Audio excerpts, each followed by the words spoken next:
कश्मीरी पंडितों के दर्द पर मजाक करना और राजनीतिक ड्रामा करना बंद कीजिए और इस बजट में प्रावधान कीजिए कि कश्मीरी पंडितों के पुनर्वास के लिए कम से कम 20,000 करोड़ रुपए आपकी सरकार खर्च करेगी। कि जब जब चुनाव आवत है, भात मांगा पुलाव आवत है। सारी चीजों में महंगाई कम।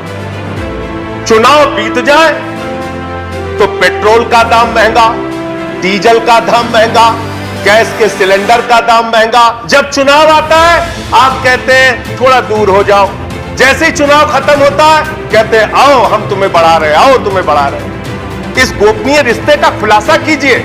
आप ढिंडोरा पीटते थे 300 लाख करोड़ काला धन आएगा, 50 लाख करोड़ काला धन आएगा।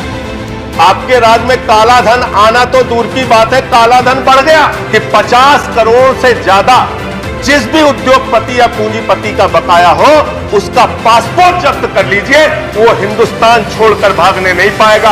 अगर वो हिंदुस्तान छोड़कर भाग रहा है तो इसका मतलब लूट में कहीं ना कहीं हिस्सेदारी है, उसको भगाने का काम आप करते हैं। प्रधानमंत्री जी कहते हैं मेहुल भाई, वो मेहुल भाई 20,000 करोड़ रुपए लेके हिंदुस्तान से भाग जाते हैं। 2900 करोड़ रुपए ललित मोदी लेके भाग जाते हैं। 6,000 करोड़ रुपए नितिन संदेशरा लेके भाग जाते हैं। नीरव मोदी हिंदुस्तान से हजारों करोड़ लूट के भाग जाते हैं। इसमें तमाम दर्द की दवा है, पैरासिटामॉल जैसी दवा है। तो आप अशिक्षा से दर्द देते हैं, स्वास्थ्य की बदहाली से दर्द देते हैं, बेरोजगारी से दर्द देते हैं, किसानों को दर्द देते हैं, माताओं बहनों को दर्द देते हैं। अरे कम से कम दर्द की दवा तो सस्ती कर दो। वो गाली दे रहे हैं निर्वाचित मुख्यमंत्री को। सर, निर्वाचित मुख्यमंत्री को गाली दे रहे हैं। यही संस्कार सिखाते हैं आप लोग। आरएसएस की शाखा में यही संस्कार सिखाया जाता है। रफीक सादानी साहब, उन्होंने अवधि में एक लाइन लिखी कि जब जब चुनाव आवत है, भात मांगा पुलाव आवत है। भारतीय जनता पार्टी की हालत यही है मान्यवर।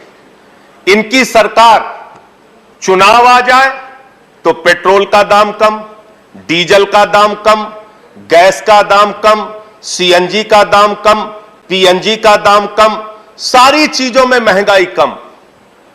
चुनाव बीत जाए तो पेट्रोल का दाम महंगा, डीजल का दाम महंगा, गैस के सिलेंडर का दाम महंगा, सीएनजी का दाम महंगा, पीएनजी का दाम महंगा, सारा कुछ महंगा करने में लग जाते हैं। इसका मतलब महंगाई से कोई आपका गोपनीय समझौता है मान्यवर, कोई गोपनीय समझौता है। जब चुनाव आता है आप कहते हैं थोड़ा दूर हो जाओ, जैसे ही चुनाव खत्म होता है कहते हैं आओ हम तुम्हें बढ़ा रहे, आओ तुम्हें बढ़ा रहे। इस गोपनीय रिश्ते का खुलासा कीजिए। आप लोग ये जो झूठे तर्क देते हैं देश के सामने कि भाई इस समय तो युद्ध की स्थिति है, इस समय तो अंतर्राष्ट्रीय बाजार में कच्चे तेल का दाम बढ़ रहा है, अंतर्राष्ट्रीय बाजार में कच्चे तेल का दाम पिछले 7 वर्षों में कब कब बढ़ा और कब कब घटा, और उसके मुताबिक कब कब आपने हिंदुस्तान में डीजल और पेट्रोल का दाम घटाया और बढ़ाया। इसका तथ्य अगर आप सामने रखेंगे तो पूरे देश के सामने आपका चेहरा काला हो जाएगा कि कितना बड़ा झूठ आप इस देश की जनता से बोलते हैं। महंगाई आपको बढ़ाना होता है, उसके लिए 1000 तर्क आपके पास मौजूद है। दूसरी बात अभी तो शुरू हुआ, फिर से बोलना शुरू कर देते हैं लोग। इनको महंगाई बढ़ाना है, सुनना कुछ नहीं है। दूसरी बात मान्यवर, जब कोरोना की महामारी आई, पूरे देश में बेरोजगारी बढ़ी, हमारे प्रधानमंत्री जी ने सीना ठोक के कहा हमने मनरेगा के जरिए रोजगार दिया। उत्तर प्रदेश की सरकार ने कहा हमने मनरेगा के जरिए रोजगार दिया। भारतीय जनता पार्टी की तमाम राज्य सरकारों ने कहा हमने मनरेगा के जरिए रोजगार दिया। और जैसे ही कोरोना खत्म हो गया, लोगों को रोजगार की अभी आवश्यकता है, आपने मनरेगा का बजट घटा के 98,000 करोड़ से घटा के 73,000 करोड़ कर दिया। उसमें भी 18,000 करोड़ रुपए पुराना बकाया देना है। 54,000 करोड़ रुपए आपने मनरेगा का बजट कर दिया। मनरेगा का बजट आप घटा रहे हैं। और मनरेगा में आपकी स्थिति क्या है? यह आपका दिया हुआ जवाब है, मेरा जवाब नहीं है सर। 100 दिन के रोजगार की गारंटी है। आंध्र प्रदेश में औसत 30 दिन, अरुणाचल में 47 दिन, आसाम में 22 दिन, बिहार में 36 दिन, छत्तीसगढ़ में 29 दिन, गोवा में 19 दिन, ऐसे ऐसे करके मध्य प्रदेश में 31 दिन। साल में मात्र 31 दिन, 30 दिन, 20 दिन आप रोजगार दे पा रहे हैं मनरेगा के जरिए, जिसका आप पूरे हिंदुस्तान में ढिंडोरा पीटते हैं कि हमने मनरेगा के जरिए बहुत रोजगार देने का काम किया। इसके साथ साथ नौजवान बेरोजगारों की अगर हम बात करें मान्यवर, हर क्षेत्र में ठेका प्रथा इन्होंने लागू कर दी। नौकरियां देने के बजाय आउटसोर्सिंग और ठेका प्रथा, और यह ठेका प्रथा एकमात्र कमीशन खोरी और भ्रष्टाचार का जरिया है। 50,000 रुपए में, 25,000 रुपए में, 30,000 रुपए में, 20,000 रुपए में साइन कराया जाता है, और जो मजदूर होते हैं, जो कर्मचारी होते हैं, जो ठेके पे काम करने वाले नौजवान होते हैं, उनको 50% से भी कम पैसा दिया जाता है। यह होता है ठेका प्रथा।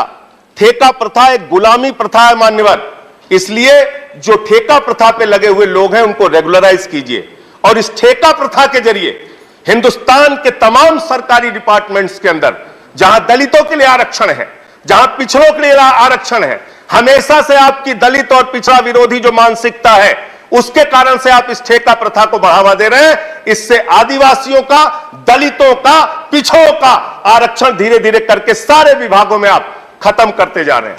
आप ढिंडोरा पीटते थे 300 लाख करोड़ काला धन आएगा, 50 लाख करोड़ काला धन आएगा। आपके राज में काला धन आना तो दूर की बात है, काला धन बढ़ गया। काला धन बढ़ता जा रहा है आपके राज में। कौन कौन से लोग हैं उसका भी खुलासा कीजिए। किसका काला धन है जो बढ़ा है? बीजेपी के नेताओं का है कि उद्योगपतियों का है कि अधिकारियों का है कि कर्मचारियों का है? किसका काला धन है? कहां से काला धन बढ़ गया, इसका खुलासा कीजिए। काला धन के नाम पर आपने इस देश की जनता को गुमराह किया। लोग आज भी मान्यवर 15 लाख की राह लगाए हुए कि उनके खाते में 15 लाख आएगा, उनके खाते में 15 लाख आएगा।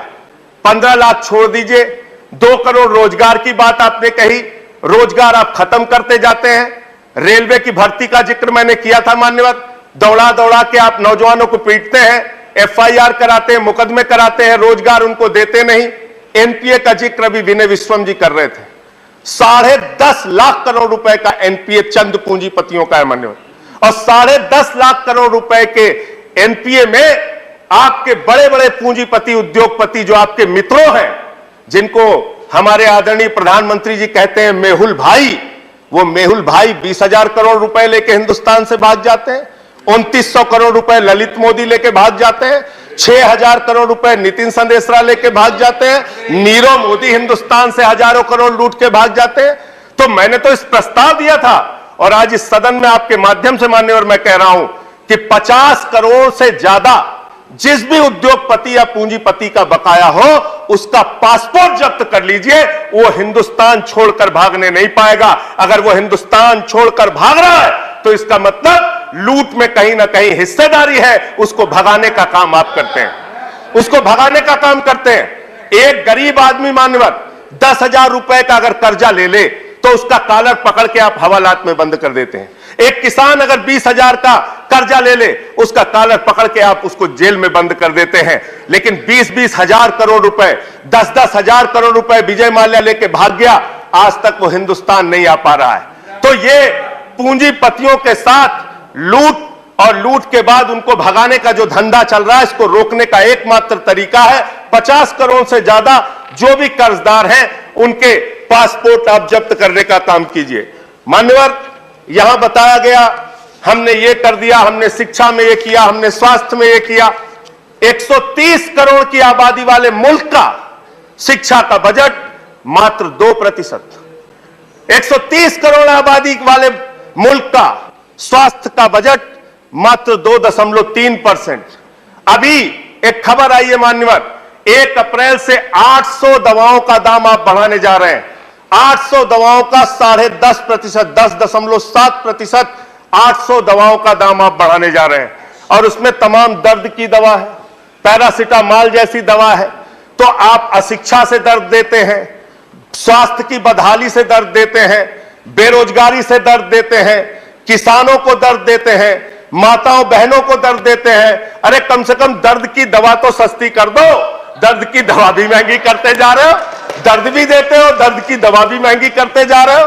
तो मान्यवर, मैं तो इनसे यह कहना चाहता हूं कि आपने नारा दिया है सबका साथ सबका विकास, तो सबका साथ लीजिए। अरविंद केजरीवाल ने अभी दिल्ली का बजट पेश किया। अरविंद केजरीवाल जी के बजट को देखिए, 22% शिक्षा पे खर्च किया, 13% स्वास्थ्य का बजट है, ट्रांसपोर्ट पर रोड पर 13% का बजट। दिल्ली की सरकार मान्यवर जब आई थी तो 30,000 करोड़ का बजट था, आज 75,000 करोड़ का बजट दिल्ली की सरकार ने पेश किया। 2.5 गुना बजट बढ़ाने का काम किया। एक ईमानदार सरकार चला के दिखाई। अरविंद केजरीवाल जी को गाली गलौज करना छोड़ दो, इनकम टैक्स अफसर है, बुला के बैठा लिया करो साथ में, कुछ सिखा देंगे बजट कैसे बनता है, शिक्षा पे, स्वास्थ्य पे, बिजली पे, पानी पे। और बिजली पे मान्यवर, जिस पे सबसे ज्यादा हल्ला मचाते हैं लोग कि अरे दिल्ली वाले तो फ्री बिजली पा रहे हैं, फ्री बिजली पा रहे हैं, फ्री बिजली पा रहे हैं। बिजली का बजट मालूम है आपको? मात्र 4%। मात्र 4% बजट में दिल्ली की जनता को हम लोग 300 यूनिट बिजली फ्री देने का काम करते हैं। सीखो कुछ अरविंद केजरीवाल से, सीख लो आप लोग। और आप लोग क्या करते हो? फिल्म के पोस्टर पे राजनीति कर रहे हो, फिल्म के पोस्टर पे राजनीति कर रहे हो। मैं तो मान्यवर आपके जरिए इनसे मांग करना चाहता हूं, कश्मीरी पंडितों के दर्द पर मजाक करना और राजनीतिक ड्रामा करना बंद कीजिए और इस बजट में प्रावधान कीजिए कि कश्मीरी पंडितों के पुनर्वास के लिए कम से कम 20,000 करोड़ रुपए आपकी सरकार खर्च करेगी। प्रावधान कीजिए। और मैंने तो प्रस्ताव रखा था, सारे सांसद अपने 1 साल की निधि कश्मीरी पंडितों के पुनर्वास के लिए लगाएं। आप राजनीति कर रहे हैं और यहां विनय सहस्त्र बुद्धे साहब बैठे हुए हैं। आपकी भाषा सुनता हूं, मैं बड़ा प्रभावित होता हूं सर आपसे। आपकी भाषा सुनकर मैं बड़ा प्रभावित होता हूं। आदरणीय शुक्ला जी बैठे, अरे थोड़ा ये भाषा, ऐसे बोलने की भाषा अपने नेताओं को सिखाइए। खत्म कर रहा हूं सर, हो गया। इनके प्रदेश अध्यक्ष भारतीय जनता पार्टी के यही संस्कार सीखते हैं आप लोग। वो गाली दे रहे हैं निर्वाचित मुख्यमंत्री को सर, निर्वाचित मुख्यमंत्री को गाली दे रहे हैं। यही संस्कार सिखाते हैं आप लोग। आरएसएस की शाखा में यही संस्कार सिखाया जाता है।